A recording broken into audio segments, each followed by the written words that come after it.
하버드 대학 의과대학에서 1998년 아주 흥미로운 연구 결과를 발표했습니다.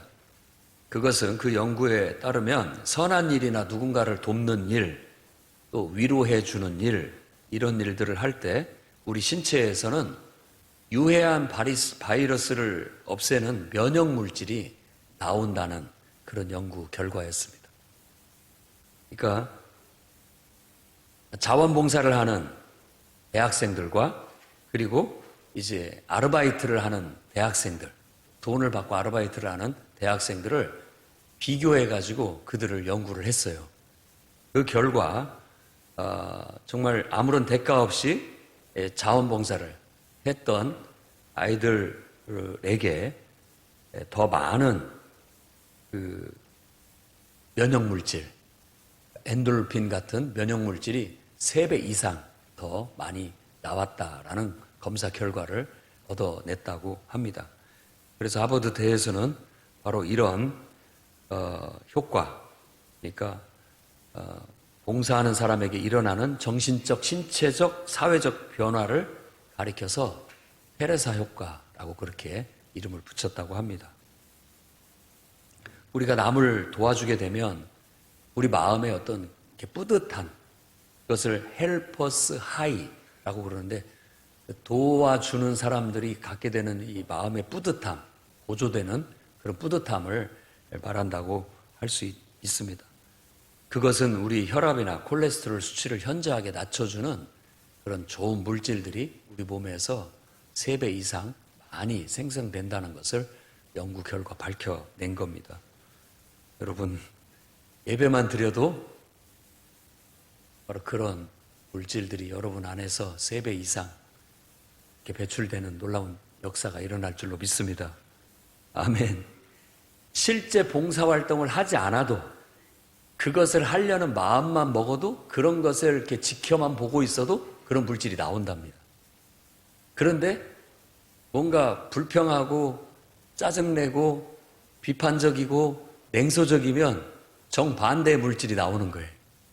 오히려 우리 몸에 염증을 일으키고 또 여러 가지 문제를 일으킬 수 있는 그런 화학작용들이 일어나서 신체적으로나 정신적으로나 사회적으로 해가 될 수 있다는 걸 기억하시기 바랍니다. 그러니 여러분 오늘 이곳에 나온 것만으로도 놀라운 축복을 받고 돌아가시는 줄로 믿으시기 바랍니다.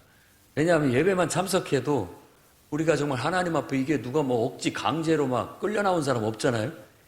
안 나오면은 억지로 끌려 나온 사람이 있습니까? 자발적으로 야, 교회 가자, 예배 드리자. 예배는 너무나 우리에게 행복을 주고 기쁨을 주고 또 위안을 주고 그렇다라는 그런 소망을 가지고 나왔기에 오늘 그 이상의 놀라운 효과가 있게 될 줄로 믿습니다. 이 말씀을 드리는 것은 우리가 읽고 있는 지금 히브리서 오늘까지 마지막 말씀이 되겠는데, 이 히브리서 말씀은 모세의 율법에 의해서 드려지는 속죄 의식, 그것보다도 예수 그리스도, 하나님의 아들 예수 그리스도 안에서 이루어진 속죄가 훨씬 더 우월하다, 이것을 말하면서 그 속죄가 얼마나 우리에게 귀중하냐, 그 속죄를 소중히 여기고 그 속죄의 은혜 안에서 우리가 그에 걸맞는 삶을 살아야 된다라는 걸 권면하고 있는 거예요. 여러분들이 정말 예수 그리스도를 통해서 받은 은혜를 깨달았다면 그 속죄가 높고 높으신 하나님께서 인간으로 낮아지셨을 뿐만 아니라 우리의 죄와 허물을 사해 주시기 위해서 십자가에 죽으셨고 피 흘리셨고 죽은 자 가운데서 부활하셔서 이제 우리에게 속죄의 길을 열고 구원의 길을 열었다라는 걸 깨닫고 그것이 너무나 위대하고 귀한 일이라고 여긴다면 그 은혜를 받은 사람답게 살아가시기를 바랍니다. 구약의 많은 믿음의 위인들은 하나님을 믿었고 하나님께 자신의 인생을 맡기고 자신의 신앙을 입증하는 삶을 살았어요. 근데 그들은 바로 이 예수 그리스도를 통한 온전한 속죄가 이루어질 것이라는 것을 예언으로 듣고 기다리면서 살았어요. 그러면서도 그들은 자신의 신앙을 입증해내며 살았던 것입니다. 그런데 이제 예수 그리스도의 속죄를 우리가 받고 예수 그리스도의 속죄 안에 그 은혜 안에 살고 있는 우리는 구약의 그 성도들보다 얼마나 더 감사하며 더 정성껏 그 우리의 신앙을 하나님 앞에 입증하며 살아야 되겠습니까? 그래서 저는 오늘 여러분의 신앙을 이제 입증하십시오. 옛날에 하나님을 섬기고 자신의 인생을 하나님께 의탁하고 믿음으로 삶을 살아냈던 많은 위인들이 있었던 것처럼 이제 우리 차례가 된 겁니다. 우리가 살아가는 이 시간, 우리가 살아가는 오늘 우리의 신앙을 우리도 입증을 해내어야 되겠습니다. 그럼 어떻게 우리가 우리 신앙을 입증할 수 있겠습니까? 그 첫 번째가 바로 형제 사랑을 실현하는 것으로 이룰 수가 있습니다.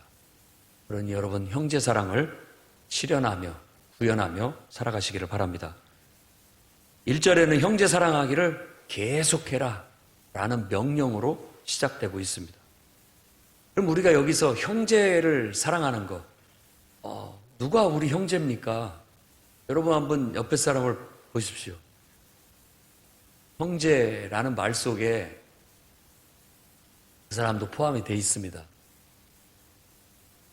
사람을 사랑해 주십시오. 예수님께서는 하나님 사랑과 더불어 이웃 사랑에 대해서 얘기했습니다. 이웃 사랑. 그랬을 때 한 젊은이가 와서 질문을 합니다. 누가 내 이웃입니까? 누가 내 이웃입니까? 그러자 예수님께서 무슨 작심이라도 하듯이 선한 사마리아인 이야기를 쭉 해줍니다. 그리고 난 다음에 결론은 뭐냐면 누가 내 이웃이냐고 묻지 말고 너의 도움이 필요한 사람의 이웃이 되어줘라. 이건 굉장한 깨우침입니다. 우리는 그래 남편에게 잘해줘야지, 자녀에게 잘해줘야지, 그리고 같은 교인이니까 잘해줘야지, 같은 목장이니까 더 잘해줘야지, 어떤 우리하고의 그 거리가 가까운 사람들에게 잘해줘야 된다라고 생각을 해요. 그리고 그것을 한정 짓고 싶어 합니다. 그러니까 누가 내 이웃이냐라는 물음은 내가 어느 만큼을 친절하게 대해줘야 될지 한계를 지으려고 하는 거예요. 그랬을 때 예수님의 깨우침은 야, 네가 그렇게 너에게 가까운 사람들에게만 그렇게 사랑을 베풀지 말고 그러지 말고 너의 도움이 필요한 곳에 가라. 너의 도움이 필요한 사람한테 가라. 이런 깨우침을 준 거예요. 그래서 오늘 말씀도 맥락이 똑같아요. 형제 사랑을 계속해라. 그런데 그 사랑을 누구한테 하느냐? 여기에서는 바로 손님이라고 표현을 했는데 다른 성경에 그 단어를 나그네라고 번역을 합니다. 근데 그 원뜻은 뭐냐면 낯선 사람이에요. 낯선 사람. 일면식도 없고 모르는 사람이지만 그 사람이 지금 갇혀 있다면, 감옥에 갇혀 있다면 가서 돌아봐라.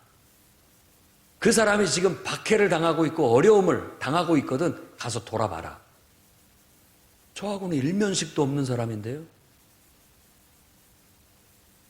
그 사람에게까지 우리가 사랑을 실천하는 것이 속죄를 받은 성도로서 마땅히 행해야 할 사랑의 실천이다. 예수님께서는 익히 제자들에게 말했죠. 너희가 서로 사랑해라.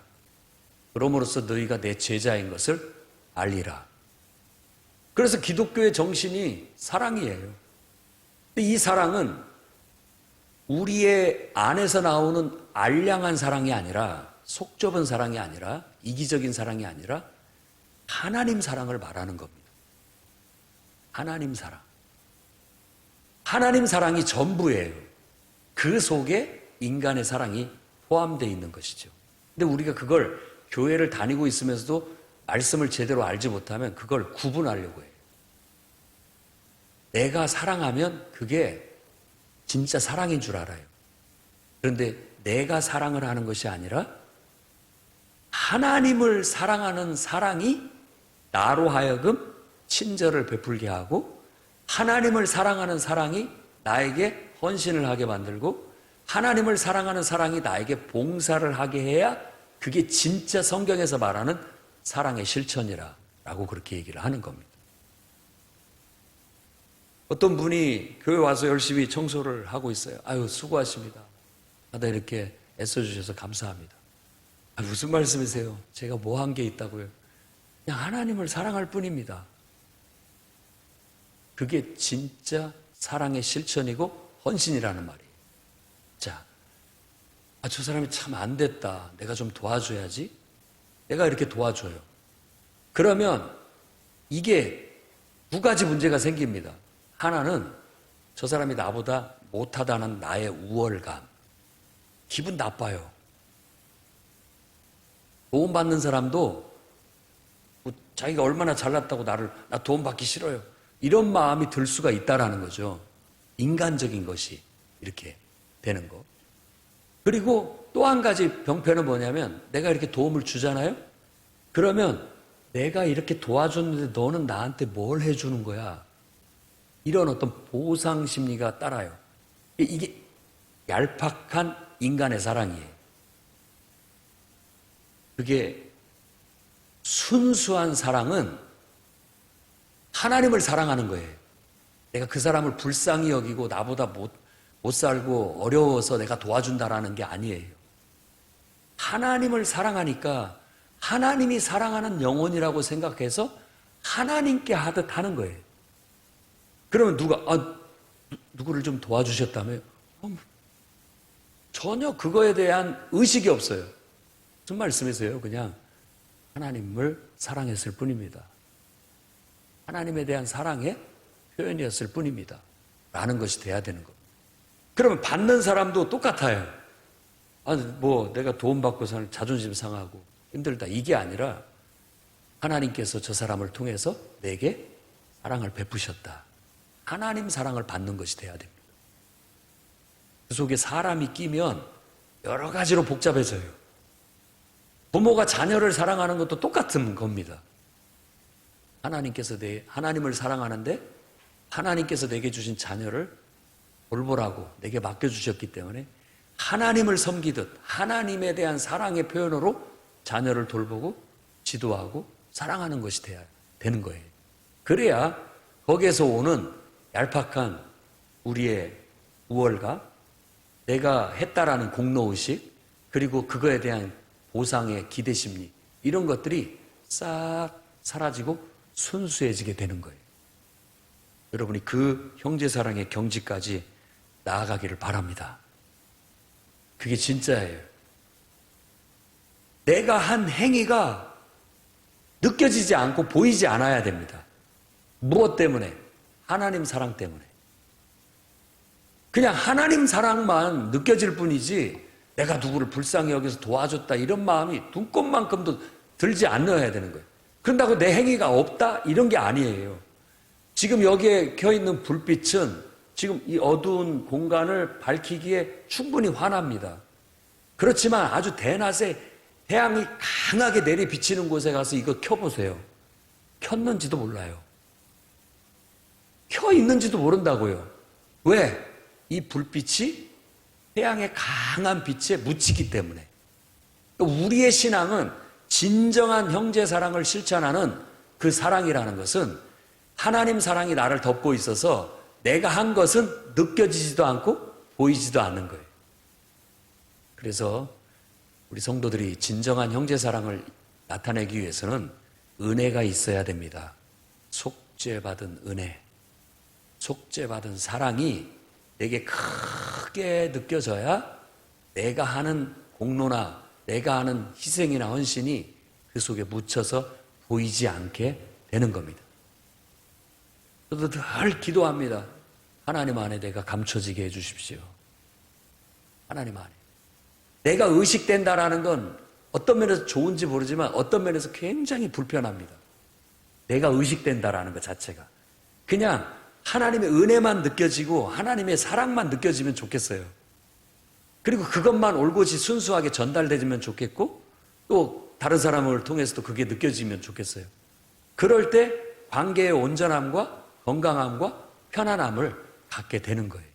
그러니까 모든 사람이 하나님 중심으로 될 때 사람들이 편안함을 느낍니다. 근데 그 속에 자기가 드러나게 되면 불편해지기 시작해요. 여러분들도 한번 여러분의 신앙생활을 한번 돌아보시기 바랍니다. 내가 정말 진정한 사랑을 이루고 있고 사랑을 실천하고 있는가? 아니면 진정한 사랑이 아닌 이기적인 사랑을 통해서 불편함을 느끼고 있지는 않은가? 돌아볼 수 있기를 바랍니다. 여러분, 낯선 사람이라 할지라도 하나님께서 감동을 주신다면 그 사람에게 도움이 필요하면 언제든지 하나님의 사랑을 표현할 수 있는 그런 성도들이 되시기를 바랍니다. 감옥에 갇혀 있든지 혹은 박해를 당하고 있든지 어려움을 당하고 있든지 그 사람이 나하고 일면식도 없는 낯선 사람이라 할지라도 그들을 향하여 하나님의 사랑을 나타낼 수 있는 여러분들이 되기를 바랍니다. 누가복음 6장 31절에는 남에게 대접을 받고자 하는 대로 너희도 남을 대접하라 이렇게 얘기했습니다. 너희가 만일 너희를 사랑하는 자만을 사랑하면 칭찬받을 것이 뭐냐? 죄인들도 그렇게 하지 않더냐? 다 자기 자식은 사랑할 줄 알고 자기 배우자는 사랑할 줄 알고 자기 목장 사람들은 사랑할 줄 압니다. 그러나 나하고 일면식도 없는 사람이 지금 어려움을 당하고 있는 것을 그냥 지나치는 사람 많다는 거예요. 그들을 향하여 여러분이 성령의 감동을 따라 형제사랑을 실천하고 이웃사랑을 실천해서 나가시기를 바랍니다. 그리고 누가 왜 나한테 이렇게 도와주지? 무슨 말씀인데 난 당신을 도와준 게 아닙니다. 그냥 하나님을 사랑해서 하나님 뜻대로 그냥 할 뿐입니다. 이렇게 얘기하면 진심이 느껴지는 거예요. 진심이.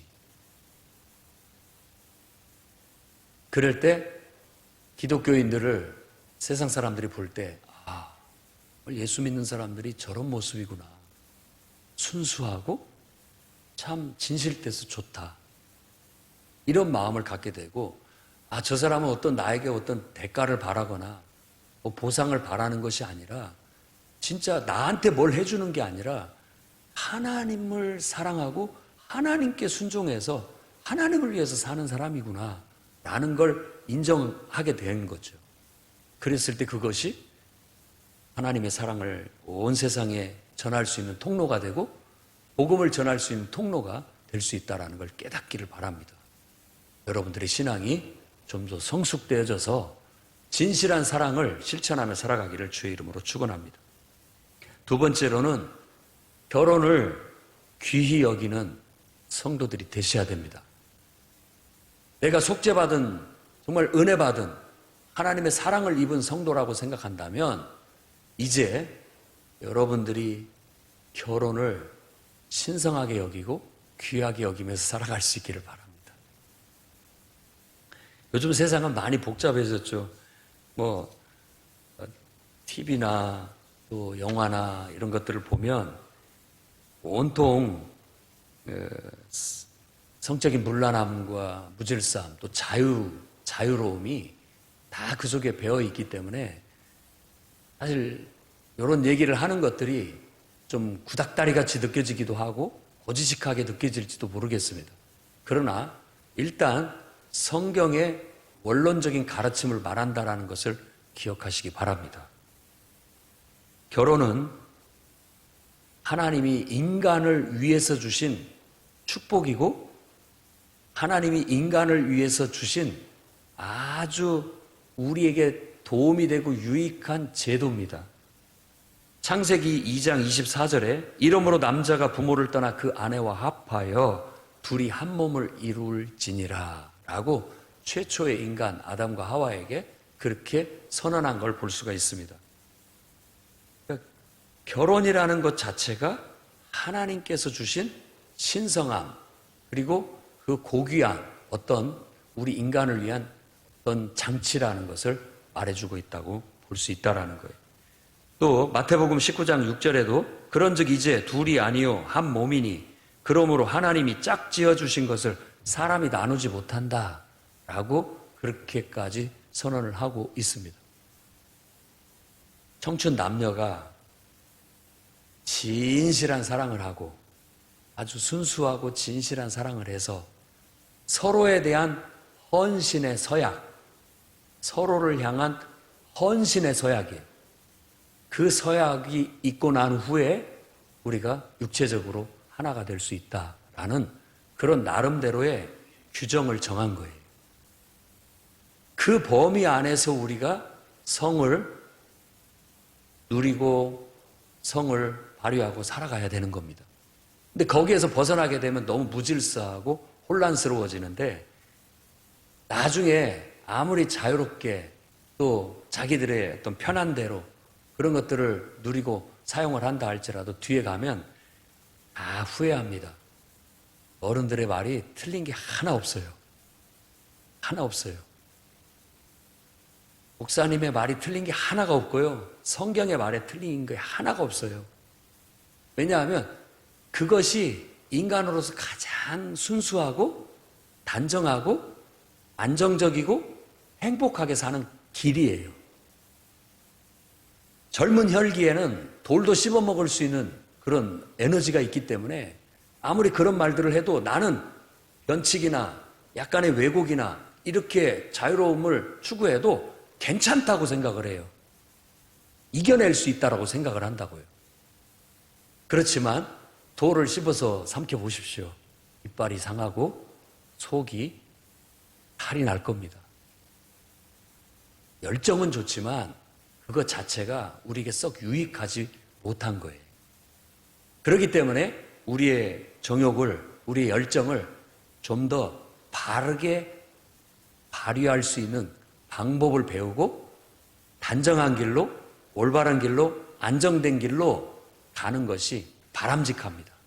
특히 속죄받은 구원의 은혜를 입은 성도라 한다면 내 인생을 하나님께 내어 맡기고 이제는 성령으로 거듭나 성령의 인도하심을 따라 살아가기로 결단한 사람이라면 성령의 인도하심을 따라 순수한 사랑을 하고 진실한 사랑을 실현하고 그 속에서 진정한 서로에 대한 서약을 전제하에 육체적인 관계가 이루어지게 될 때 가장 온전하고 가장 아름다운 거예요.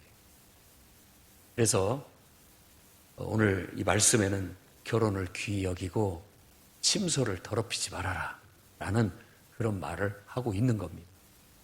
여러분이 그리스도인임을 저는 확신합니다.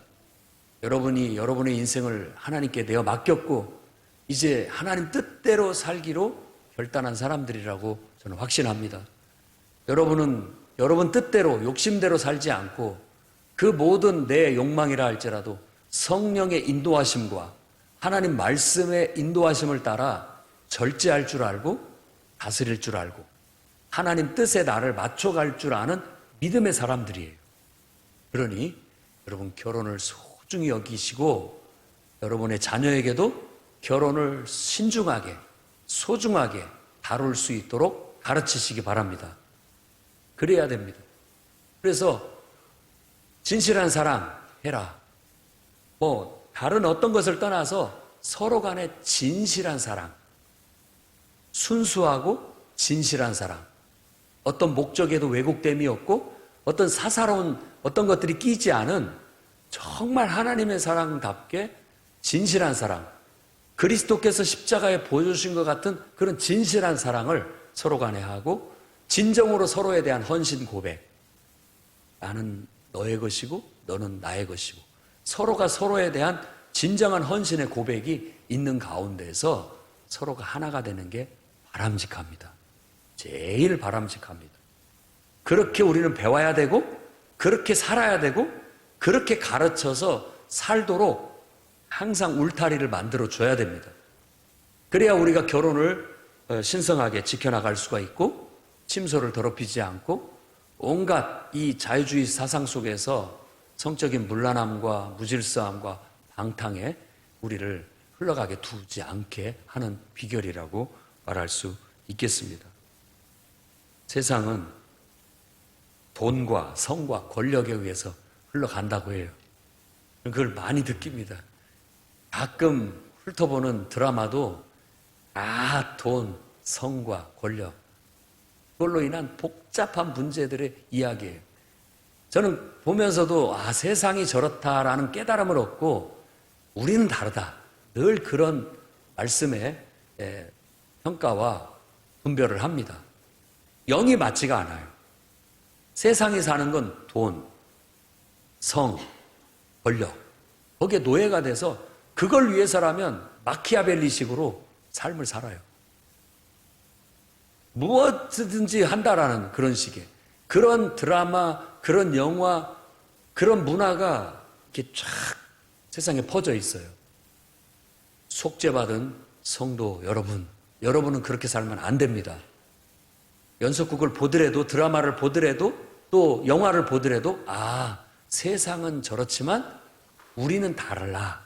이걸 분별하는 그런 성도들이 되시길 바라요. 무분별하게 그런 어떤 흐름에 그냥 아무 생각 없이 끌려가는 그런 사람이 되면 안 됩니다.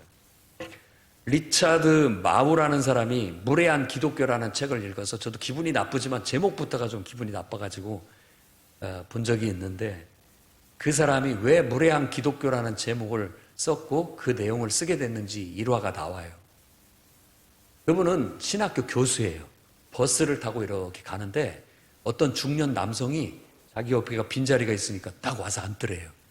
그러더니만 어디 사시냐고 관심을 막 보이기 시작하면서 결혼을 했냐, 자녀는 어떻게 되느냐, 막 관심을 보이면서 얘기를 하다가 교회는 다니느냐, 예수는 믿느냐, 이런 얘기하면서 자기가 만난 예수님에 대해서 막 얘기를 하는 거예요.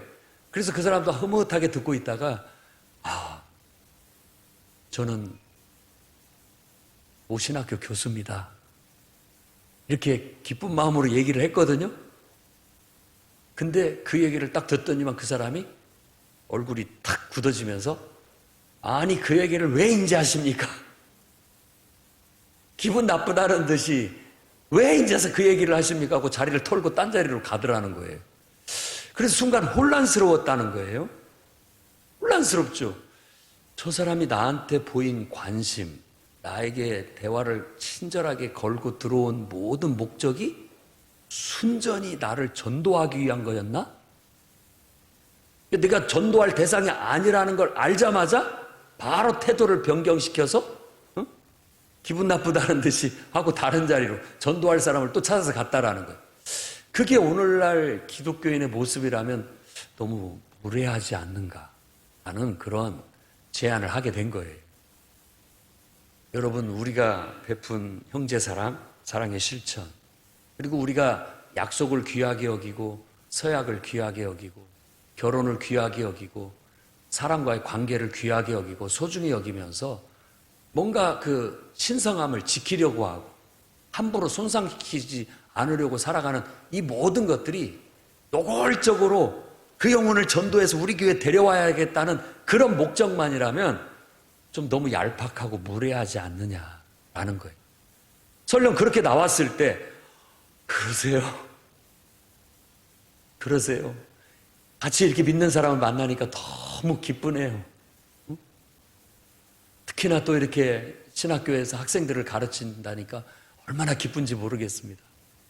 그러면서 대화를 계속 이어갈 수 있죠. 그것 자체가 그 사람에 대한 진실한 사랑이고 진실한 관심이고 당신을 알게 돼서 너무나 기쁘다. 혹시라도 이제 여기서 헤어질지라도 또 연락하고 우리 지내자. 가끔 내가 뭐 궁금한 것이 있으면 물어도 볼 수 있지 않겠는가.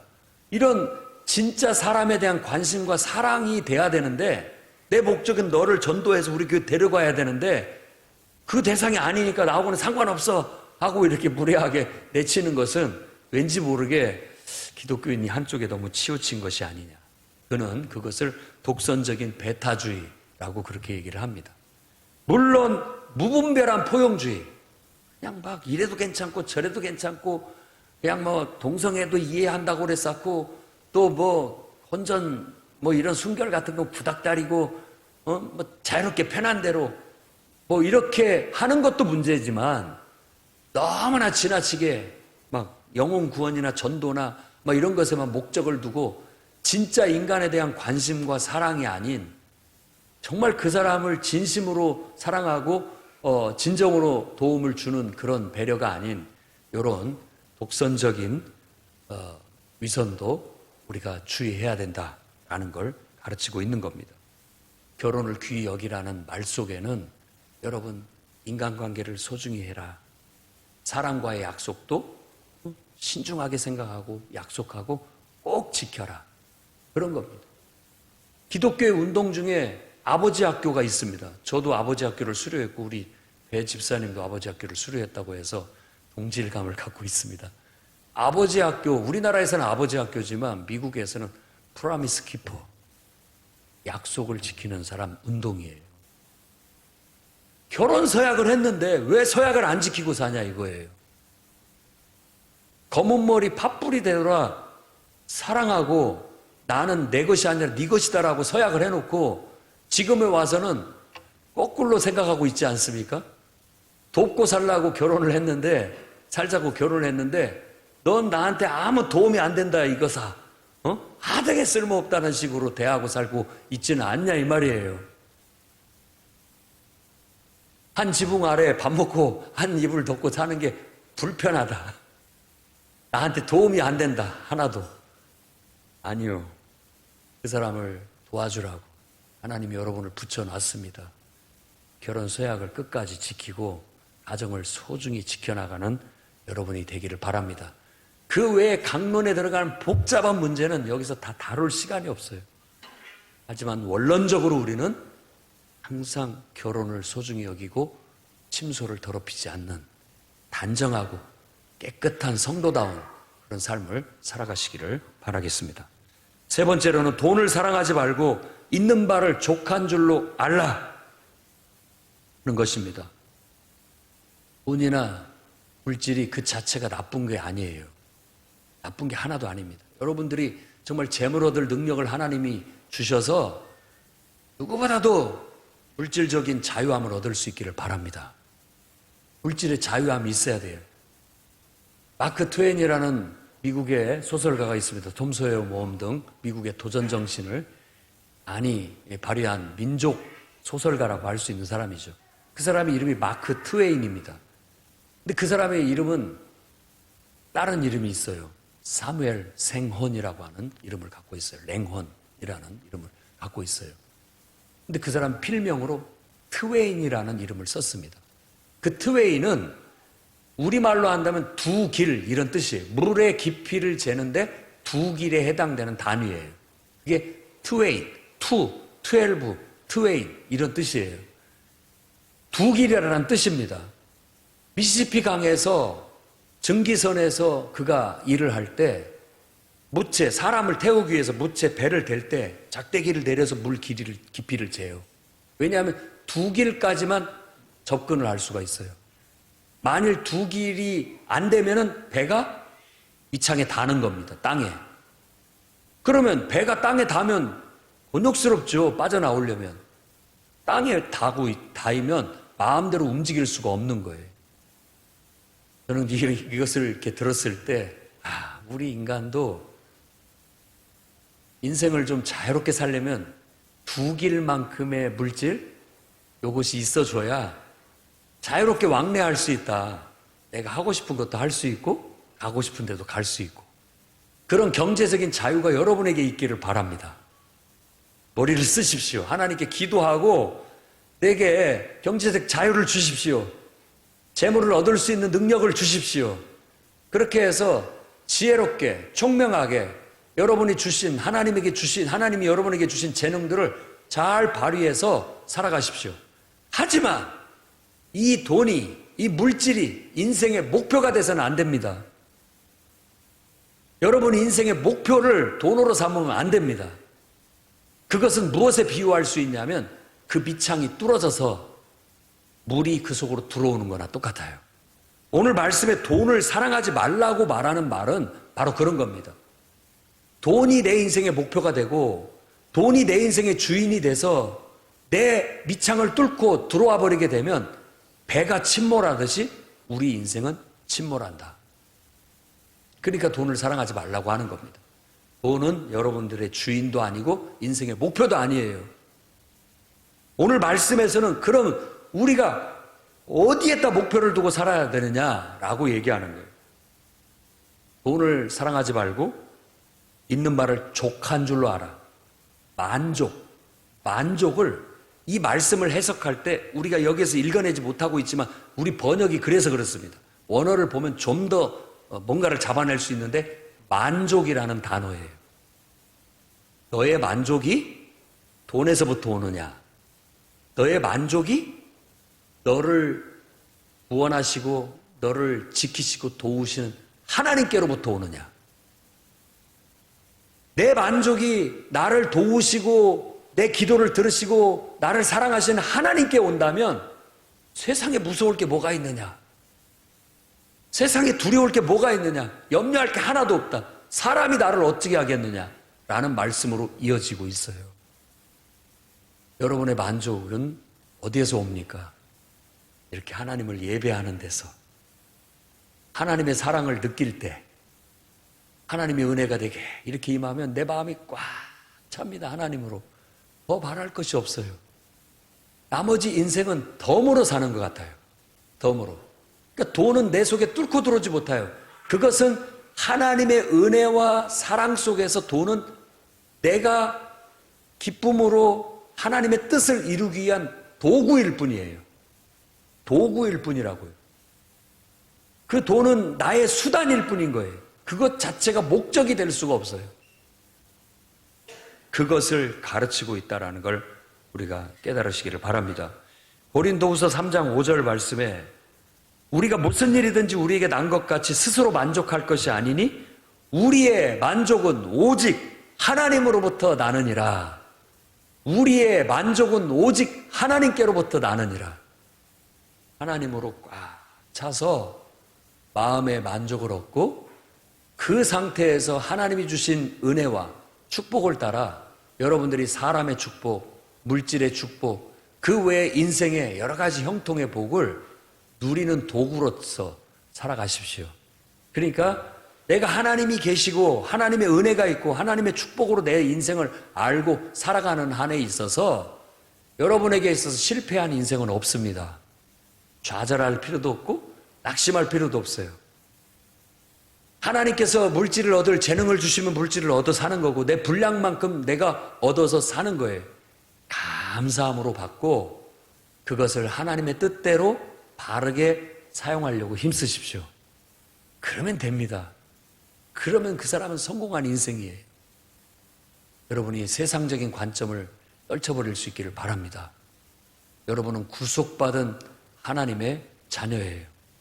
구원받은 백성답게 돈이 여러분의 주인 노릇을 하지 못하도록 하나님이 우리에게 유일하게 주인 되시고 하나님으로만 만족할 줄 알고 그분을 통해서 물질을 얻을 수 있는 재능을 갖고 청지기로서 그걸 부리면서 살아가게 된다면 여러분들은 행복한 삶을 살게 될 겁니다. 일찍이 L.A. 프롬은 소유냐 존재냐라는 책을 통해서 그러한 것들을 우리에게 깨우치고 있습니다. 만일 여러분들이 소유에 집착해서 집착하면 살수록 집착하면 할수록 우리는 소외된다. 프롬의 말이에요. 왜 소외되느냐? 자꾸 소유가 내 인생을 차지하게 되고 나는 없어진다는 뜻이에요. 내가 없어져 버려요. 그렇기 때문에 우리는 창조주 하나님과 나와의 관계 속에서 나의 존재의 의미와 가치를 찾아갈 때 내가 자아가 확장되지면서 그 자아가 완성되는 진짜 구원을 이루는 거예요. 여러분 교회 나와서 예배 출석 도장 찍고 헌금 드리고 그런다고 그걸 하나님이 기뻐하는 것이라고 생각하면 안 됩니다. 여러분이 교회 와서 정말로 중요하고 힘써야 할 것이 있다면 하나님과의 만남과 그분 속에서 자기의 발견 그리고 여러분 자신을 하나님의 뜻 안에서 완성해가는 삶을 살아야 돼요. 자아를 실현하고 자아를 완성해가는 삶을 살아야 되는 거예요. 그것이 어떤 의미에서 진정한 구원입니다. 그렇게 구원을 이루고 살라고 예수께서 이 땅에 오셔서 고난을 받고 십자가에 몸 찢기고 피 흘려 돌아가신 거예요. 그의 죽음을 욕되게 하지 마십시오. 그의 은혜를 헛되이 받지 마시고 그 은혜를 입은 사람답게 진정한 사랑을 실천하며 살아가기를 바랍니다. 그 은혜를 헛되이 여기지 않고 정말 진실되게 모든 사람의 관계와 또 진정한 사랑을 이루고 그 속에서 아름다운 가정을 이루고 행복한 삶을 살아가시기를 바랍니다. 누구보다도 이 땅에서 정말 하나님으로 만족하고 기쁨을 얻고 여러분에게 주신 재능을 따라 많은 물질의 어떤 축복도 받고 사람의 축복도 받고 인생의 형통의 복도 받아서 많은 열매를 맺어 하나님께 영광 돌리는 여러분이 되시기를 주의 이름으로 축원합니다. 기도하겠습니다. 거룩하신 하나님,